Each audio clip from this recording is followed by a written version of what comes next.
Have you ever had a day where you feel exhausted, but you really have nothing to show for it?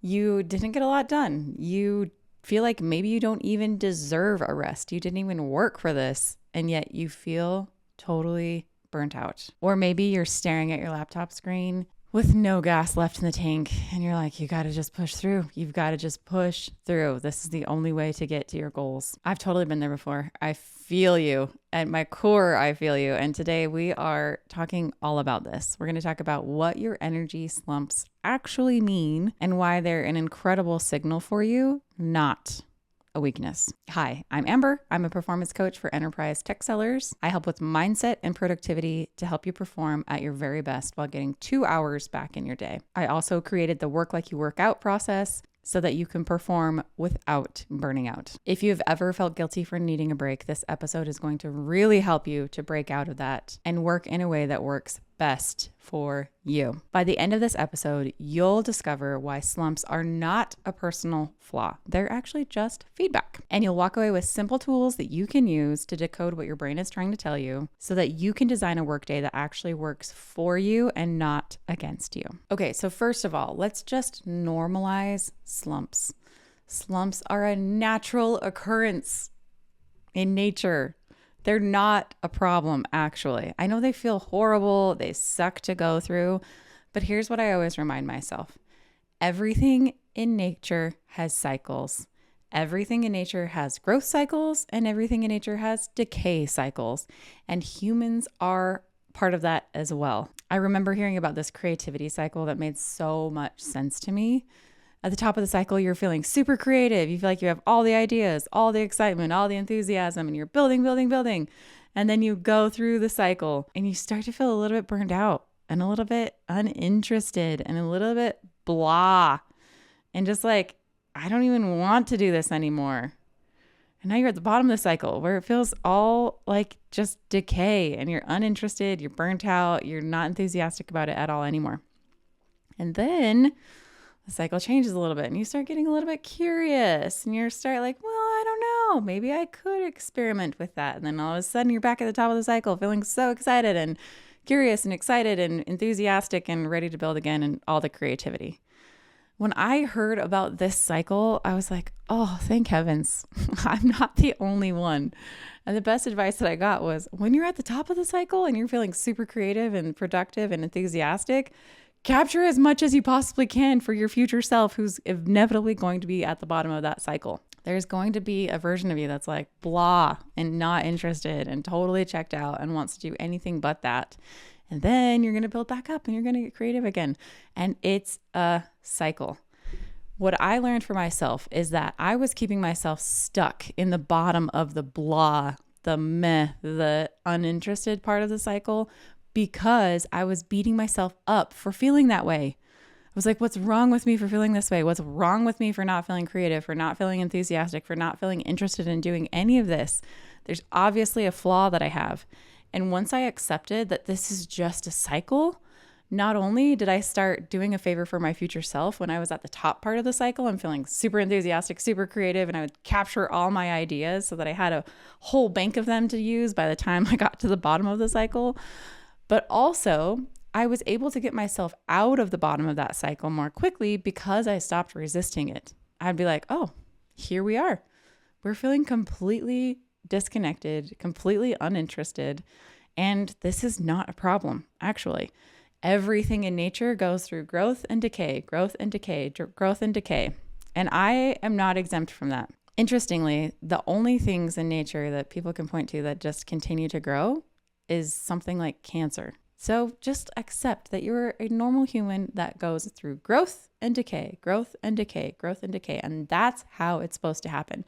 I love thinking about how in the fall, the leaves all fall off the tree. The leaves fall off the tree, then they disintegrate. And then that disintegration is what propels the next version of growth from that tree. So the decay is just as important as the growth. The decay has to happen in order to fuel the growth.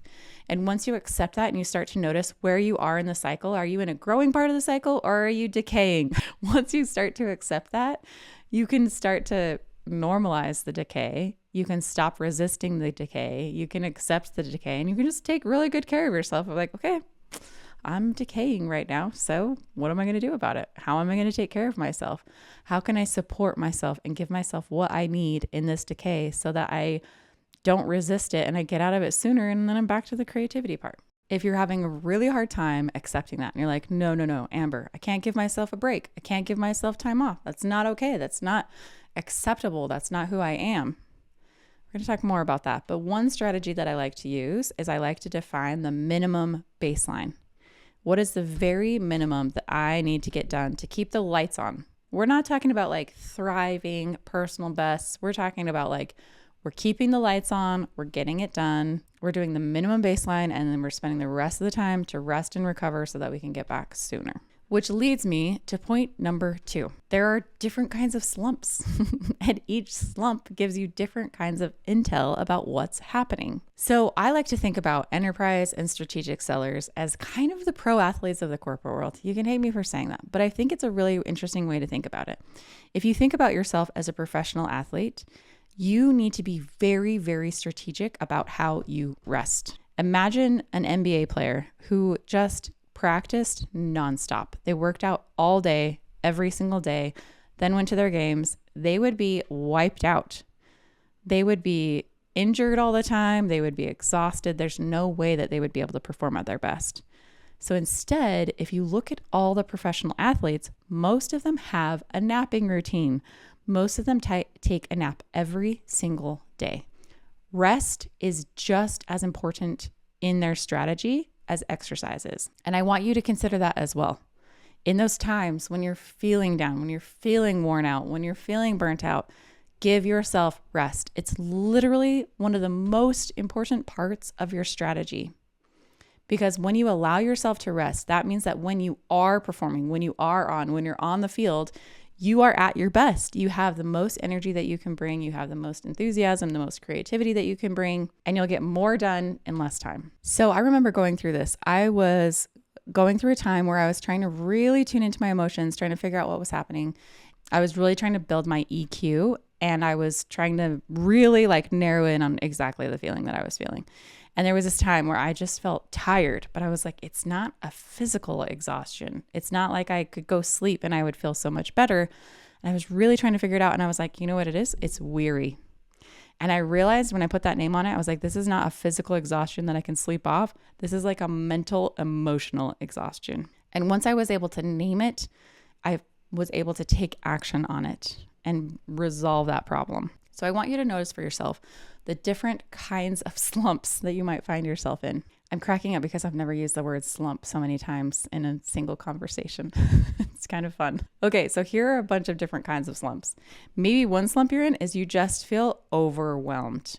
When people feel overwhelmed, they don't take any action. And so maybe you're just looking at everything and you're like, there's just too much to do. There's no way I can do it. I have so many videos on this. Go back and watch every single one of them. You'll hear me say the same thing every single time. Break down your tasks smaller. What's super fascinating about overwhelm is that it's just that the task is too big or too undefined. We just don't even know what to do, so we're not taking any action. What I find with all of my clients is that usually the problem is not doing the work. The problem is actually getting started. So if you can make it really easy for yourself to get started, then everything flows from there. And I've got tons and tons of videos that will help you to get started. So the first kind of slump is overwhelm. Another kind of slump that I see all the time is emotional burnout. This is when the imposter syndrome fires up, the self-doubt fires up, the lack of confidence is there, the defeat is there. This is where it's really important to work on your mindset game. I have a course that will teach you all about this. You can go find it at manageyourmindset.io. But learning how to notice your thoughts, accept and acknowledge your thoughts, validate them, and then move on to something new is really incredibly helpful. You've got to really question what your brain is telling you and what your feelings are telling you. And feelings and thoughts are not facts. Feelings and thoughts are not truth. They're just information. They're helpful and useful, but they're not always the truth. So notice what you're thinking, notice what you're feeling, ask yourself, is this actually true? and then move on to what you'd love to believe about yourself. And then the last kind of slump that I see people in is just legitimate physical fatigue. Can we normalize this too? So many of my clients are parents, their kids have been up, or they've got a baby that's not sleeping, or it's sports season and you're out every single night with your kids at sports, trying to figure out dinner, trying to get your kids to bed. Or maybe it's summertime and the kids are out of school and the sun is staying up longer and nobody is sleeping. Or maybe you brought this on yourself. You had a little revenge bedtime. You stayed up binge watching a show that you know you probably shouldn't have, but now today you're tired. Can we just acknowledge and normalize that sometimes you feel physically fatigued, and that's okay. When this happens, I like to remind myself, okay, you're tired today. That's okay. It's okay to feel tired. You can be tired and you can get work done. It's probably not going to be your personal best. This is not our A1 employee that we're bringing to the job today, but you still can get the work done and be tired. And I'm going to take really good care of you while you do this. So I focus on extra water, extra hydration. I focus on making sure I'm getting good meals so that my brain can turn on. And I usually take a break in the middle of the day and do a yoga nidra or a non-sleep deep rest. You can Google these, find videos on YouTube. It will walk you through exercise where you just relax, you lay on the floor, you breathe, and it helps you to rejuvenate and you feel like you've almost taken a nap even though you haven't. And then I make sure to put myself to bed early so that I can catch up on my sleep. Okay, so hopefully in point number 1, we've normalized slumps. It's totally okay to be in a slump. Everybody experiences this. You're not exempt from everything else in nature. And point number 2, hopefully you've identified what kind of a slump are you in? There's different kinds of slumps and they're all, again, just information. It's super helpful to understand what kind of a signal is your brain and your body giving you, and then be able to address what do I need in order to address this. Let me give you some additional tools in your toolkit in order to get through these slumps. First of all, let yourself have a break. I'm toying with this idea. I hope it comes across the way that I intend it to come across. But I love the idea of imagining that you have this human to take care of. I think I heard Matthew Hussey talking about this. You came to this planet, you were given a human. The human is you. And this human, my coach always calls it your meat suit. You got this meat suit to take care of. And I think about my own meat suit. My meat suit's wired a little bit weird. It's got some misfirings and some things going on that aren't exactly how we want it to be. And I'm going to just deal with that. This is the human that I was given, and I'm going to take really good care of this human. And noticing when I'm having a hard time, one of the worst things you can do is just push through it and grind and hustle and continue and burn yourself out. Instead, what if you let yourself pause? What if you let yourself take a break? What if you let yourself take a breather and rest a little bit? Do something that feels fun. Maybe it's task number 2 priority on your task list, because task number 1 feels really uncomfortable, but task number 2 sounds kind of fun actually. Maybe you can still be productive and be tired. Maybe you just need a full-on break, and that's okay. But I want you to think about, what do you need to do to bring your level 10 self every single day?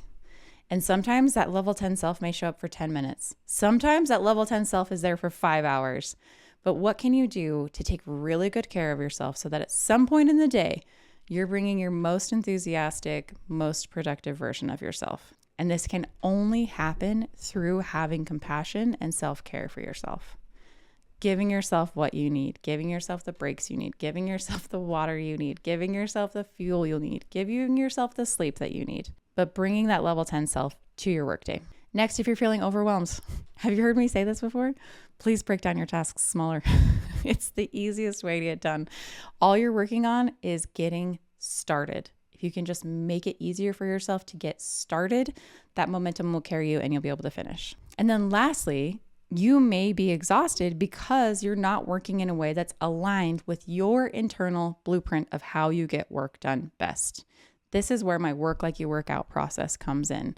I love helping you define what kind of a person are you when you're exercising. How do you physically like to expend energy? Because there's usually a lot of alignment in how you mentally like to expend energy as well. We can look at how you like to exercise. I don't care if you exercise or not. We just look at how you physically like to expend energy, and then we map your workday. So let me give you an example. I have so many clients who are more of a CrossFitter, weight trainer. There's somebody who does short bursts of intense exercise. It's more of like interval training, circuit training, that kind of style. But in their workday, they're trying to be an endurance athlete. They're trying to be productive and work 8 hours a day. And that's just not how they're built. When these people give themselves permission to work in short bursts, they get more done in less time and they feel so much happier about it. They finally are able to say, yes, I'm somebody who give me 2 hours, 3 hours, I will get more done than the rest of my peers can get done in an entire week. So you may be feeling burnt out and exhausted and in a slump because you're not working in a style that works best for you. If this kind of resonates with you and you think, there might be something to this, I really encourage you to come to my Work Like You Work Out workshop. I run this every month. You can go find out more information about it at mentalmastery.com/free workshop. I will personally help you pick apart your workout style to learn what your workday should look like. And just to put a plug in here, I've had people who have attended this workshop, applied the free advice that I gave them, and they said, I had a 70% reduction in my stress every week at work because I implemented what you said. I think about all this stress as so much more resistance that's burning you out and exhausting you. And if you just work in a way that works best for you, you're going to feel so much lighter. You're going to get so much more done. There will be so much less friction and you'll get yourself out of that little slump. Okay, so to recap, slumps are not a failure. Slumps are feedback. It's really helpful to pick apart what type of a slump are you in. Again, I've never heard myself say slump so many times in such a short period of time. It's cracking me up. What kind of a slump are you in? Once you've defined that, it makes it a lot more actionable to know what you need to do to get out of it. Also, design your workflow like your training plan, like your workout plan. When you align your workday with your energy blueprint, you can strategically get more done in less time and in a way that works with how you work best. Sustainable performance. I want you to, if you heard nothing else, sustainable performance doesn't come from grinding harder.